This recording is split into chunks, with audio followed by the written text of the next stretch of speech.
This morning, and of course we are working to help you understand just what exactly this shutdown means for folks here in North Texas. So to help us better understand how we got here, we are joined now by TCU's political science professor Ralph Carter. Okay, Professor Carter, how long can the government afford to really stay shut down? Well, they've been shut down for 34 work days before, so there is that possibility that this could last a long time. It really appears to me that both sides are dug in and particularly unwilling to budge. So I think this could be one of our longer shutdowns. We see plenty of finger pointing during these kinds of things, and it feels like both parties will blame the other for the shutdown, no matter which side of the aisle they're on. Who stands to benefit, though, the most politically from this back and forth? Well, historically, Americans have blamed the Republican Party for shutdowns in the past. It has often been a tactic, a bargaining tactic by Republican members of Congress to try to win concessions from the Democratic side. And the public generally has held Republicans responsible. Here in this case, though, it's a little less clear because the Republicans simply want to continue the government doing what it's doing through, I think, November 21st. But the Democrats are trying to win back losses that they had in the big, beautiful bill that President Trump got passed. They want $1 trillion in Medicaid spending brought back into the budget.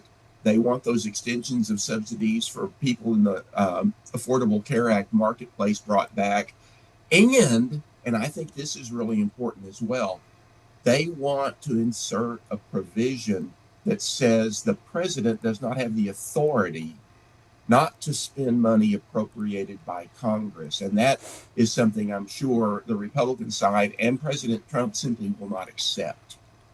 Now, we understand the main sticking point appears to be health care. We heard from Vice President J.D. Vance the other day, and you mentioned Medicaid, about some of those funds going to people who are not here legally, and that was a really big sticking point for them. Do you see either side giving in?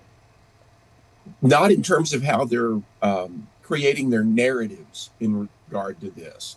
The Republican side, I've been watching Republicans, particularly from the House, who have gone home to do town hall meetings. And what they consistently say is that they simply want to eliminate people who should not qualify for Medicaid from the Medicaid rolls. And thus the people who are legitimately entitled to Medicaid continue to get it.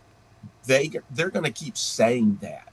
The question here is, are they right, or are the Democrats right that the Republicans have taken such a strict view on who's eligible that people with real medical needs who are living amongst us and working or unable to work are being thrown off the Medicaid rolls? You know, are their needs not being met? And the Democratic backlash on this within the party is pretty strong. So I think the Democrats might actually get more blame this time for trying to relitigate what they lost in the big, beautiful bill.